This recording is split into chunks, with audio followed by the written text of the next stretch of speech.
Hello दोस्तों, नमस्कार। स्वागत है आप सभी का आपके अपने यूट्यूब चैनल स्टडी आज तक पर। साथियों, हम बात करेंगे 69 शिक्षक भर्ती के आंसर के प्रश्न से रिलेटेड। साथियों, ऑर्डर जारी हो चुका है, जाने क्या है ऑर्डर। तो इन सब बातों को जानने से पहले आप हमारे चैनल को लाइक शेयर सब्सक्राइब करना ना भूलिए, जिससे हमारे वीडियो और नोटिफिकेशन आपको समय समय मिलते रहें। साथियों, ऑर्डर जो जारी हुआ है वो एकदम समझ से परे है। देख लीजिए क्या है ऑर्डर में आप लोग। ये देख लीजिए, रेट नंबर दिया है 4052/2020। Rohit Shukla and 110 other state of UP and 5 other respondent council for petitioner Anil Tiwari senior advocate, और ये सब दिया है। अलॉन्ग विद जितनी भी कनेक्टेड याचिकाएं थी सारे के देखिए, सारी की सारी 225 याचिकाएं इसमें दी हुई हैं। Honourable Mrs Sunita Agrawal J, this bunch of the writ petition have been filed by thousands of candidates, raising a challenge to the key answer in the final answer key published on 8/5/2020 in an examination conducted on 6/1/2019. The recruitment was held to fill up vacancies of the post of assistant teacher in different basic schools run by the Basic Shiksha Parishad in the state of UP. दोस्तों, इसमें कहा है कि कई हजारों याचिकाएं, हजारों लोगों के द्वारा, हजारों कैंडिडेट के द्वारा आंसर की को लेकर याचिकाएं दाखिल की गई हैं, जिसका आंसर की पब्लिश हुआ 8/5/2020 को और एग्जाम कंडक्ट हुआ 6/1/2019 को। जो the present set of writ petitions are second round of it litigation by the candidate who seek to challenge the key answer displayed by the examination. मतलब इसमें सब कुछ बताया गया है कि कैसे क्या हुआ, फाइनल किया गया। इसमें बुकलेट नंबर ए देखिए, बुकलेट सीरीज ए के बारे में बात की गई है। At the time of hearing the counsel for the petitioner had given the number of the question that booklet series question series A with corresponding question of the booklet series B C D की, मतलब उसमें booklet की बात की गई, booklet series की बात की गई है। और इसमें देखिए ऋषभ मिश्रा एंड अदर, इसका मैं सार बता दे रहा हूँ आपको। 8/1/2019 को कंडक्ट किया गया था। इसमें लखनऊ बेंच से जो स्टे हुआ था 80/56/2020 पर ऋषभ मिश्रा जी के पे, जो 30 लोगों के साथ कनेक्टेड था, उसका भी जिक्र किया गया है। With reference to the reasoning given there in it is final answer key displayed on, मतलब ये बताया गया कि फाइनल आंसर की 8/5/2020 को जारी किया गया है। It is important to note the division bench of this court in the judgment and order dated 12/6/2020 in special appeal 154। ये भी बताया गया है कि जो सरकार द्वारा स्पेशल अपील 154/2020 फाइल की गई थी, उसका भी जिक्र किया गया है। और जजमेंट दिया गया था वो भी बताया गया है।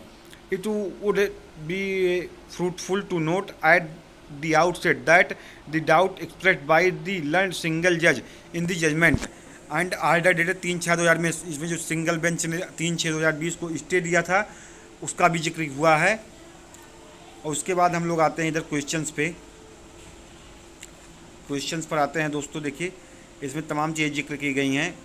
Public servant, vice chancellor and other सारी चीज़ें बताई गई हैं। क्वेश्चन पर आते हैं। देख लीजिए, रणविजय सिंह जी द्वारा जो काउंटर आर्डर जारी हुआ था, काउंटर लगाया गया था, उसकी भी चर्चा हुई है। और उसके बाद देखिए क्विज की मतलब हम लोग क्वेश्चंस पर आते हैं। ये देख लीजिए, question number 12, 47, 48, 60, 71, 76, 79, 106 and 111 booklet series A के हैं। और BCD का भी बताया गया। इसमें देखिए, इसमें जो चर्चा की गई है, जो आउट ऑफ सिलेबस जिस पे नंबर मिले थे, PNP ने दिए थे, जदव सुजति सुलक्षणी की, ये आउट ऑफ सिलेबस के हैं। और ये केमिस्ट्री का एक क्वेश्चन था, इस पर भी चर्चा की गई है कि ये सब आउट ऑफ सिलेबस थे। और इसमें बताया गया है कि देख लीजिए, ये हिंदी के पाठ्यक्रम व्याकरण में अपठित गद्यांश संबंधित प्रश्न जो पाठ्यक्रम में हैं, इसको आउट ऑफ सिलेबस को बता दिया गया है कि ये पाठ्यक्रम में हैं। उसके बाद हम लोग आते हैं क्वेश्चन नंबर 71। देख लीजिए, क्वेश्चन नंबर 71 है आल्सो बीन चैलेंज केमिस्ट्री, इसके बारे में बताया गया। क्वेश्चन नंबर 79 बताया गया है, जो उसी में थे। क्वेश्चन नंबर 47 पर इन इंडिया पावर्टी, देख लीजिए प्रति व्यक्ति आय वाला क्वेश्चन है ये। इसके बारे में जो बात किया गया है उसमें बताया गया है कि ये विषय विशेषज्ञों द्वारा विकल्प एक संख्या एक परिवार का उपभोग व्यय सही माना गया है। पूर्व में गरीबी का आकलन प्रति व्यक्ति आय के आधार पर किया था, किंतु कालांतर में अर्थशास्त्रियों द्वारा परिवार के उपभोग व्यय को गरीबी के आकलन का आधार 2009-10 में तेंदुलकर समिति की रिपोर्ट पर माना गया है। दोस्तों, ये क्वेश्चन मतलब बताया गया है कि मतलब 2009-10 में तेंदुलकर समिति की रिपोर्ट के आधार पर माना गया है। क्वेश्चन नंबर 48 प्रेसिडेंट, ये देखिए सच्चिदानंद सिन्हा वाला क्वेश्चन है। इसको भी इन्होंने बताया है कि संविधान भारत का संवैधानिक विकास एवं संविधान लेखक डॉक्टर सुभाष कश्यप की पुस्तक के अनुसार संविधान सभा के अस्थायी पद पर डॉक्टर सच्चिदानंद सिन्हा को नियुक्त किया गया था। डॉक्टर सच्चिदानंद सिन्हा के उपरांत डॉक्टर राजेंद्र प्रसाद संविधान सभा के अस्थायी अध्यक्ष नियुक्त किए गए। प्रस्तुत प्रश्न में अस्थायी अध्यक्ष का उल्लेख नहीं किया गया, तब विषय विशेषज्ञों की राय के डॉक्टर सच्चिदानंद सही उत्तर है। ये डिस्पेक्सिया वाला क्वेश्चन है, इसमें ये भी दिखाया गया दोस्तों, यूपी टीटी 2011 वाला बात दिखाया गया है। और इसमें देख लीजिए आप लोग, सीधे और आते हैं हम लोग आगे। क्वेश्चन नंबर 60 एजुकेशनल परिभाषा वाला क्वेश्चन है दोस्तों। इसमें जो है इन्होंने तार्किक क्षमता को सही मान, देखिए तार्किक क्षमता को जाना चाहिए, इसलिए इन्होंने पूरा का पूरा ऑर्डर पीएनपी का जो काउंटर लगाया गया था वही पीएनपी का काउंटर उठा के रख दिया है पूरे ऑर्डर में दोस्तों। ये क्वेश्चन देखिए तिलचट्टा वाला है, इसमें भी जो है सारी चीज़ें देखिए, जीव विज्ञान कक्षा 11 की पाठ्य पुस्तक के अंदर तिलचट्टा सही उत्तर है, अन्य विकल्प अमान्य है।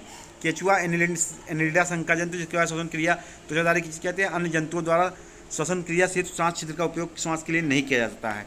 मत्स्येंद्र नाथ वाले क्वेश्चन को देख लीजिए। मत्स्येंद्र नाथ गोरखनाथ के गुरु थे, जो कि नाथ संप्रदाय के संस्थापक थे।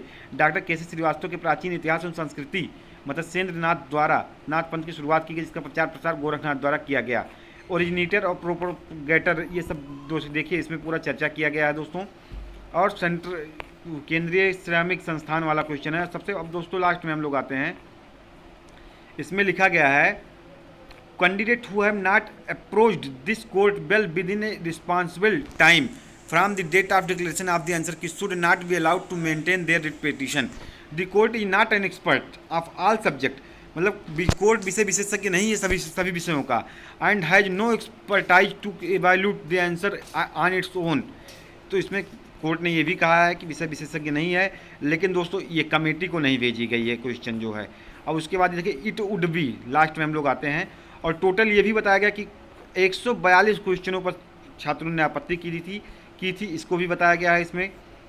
It would not be an exaggeration to say that the candidate who had participated in the selection process in questions had created a mess of the whole process।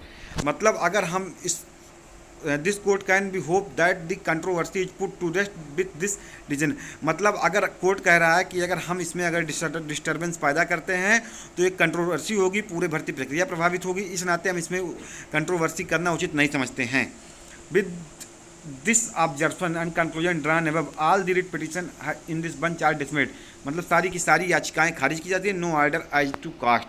दोस्तों यही चीज़ है, एक चीज़ इस ऑर्डर से कंफर्म है कि कोर्ट जो है विषय विशेषज्ञों की समिति के अनुसार ये फैसला नहीं सुनाया है, ये अपने अनुसार कोर्ट ने ऑर्डर दिया है आर्गूमेंटल बहस के ऊपर, और सारी की सारी चीज़ें उसने उठाकर जो है रख दी है कि पीएनपी के जो है काउंटर को दोस्तों। तो चिंता करने की कोई बात नहीं, डबल बेंच जाने में आसानी होगी हम लोगों को, प्रक्रिया अच्छी रहेगी और जल्द से जल्द इस पर फैसला भी आएगा। दोस्तों वीडियो अच्छा लगा हो तो ज़्यादा से ज़्यादा लाइक शेयर सब्सक्राइब करना मत भूलिएगा।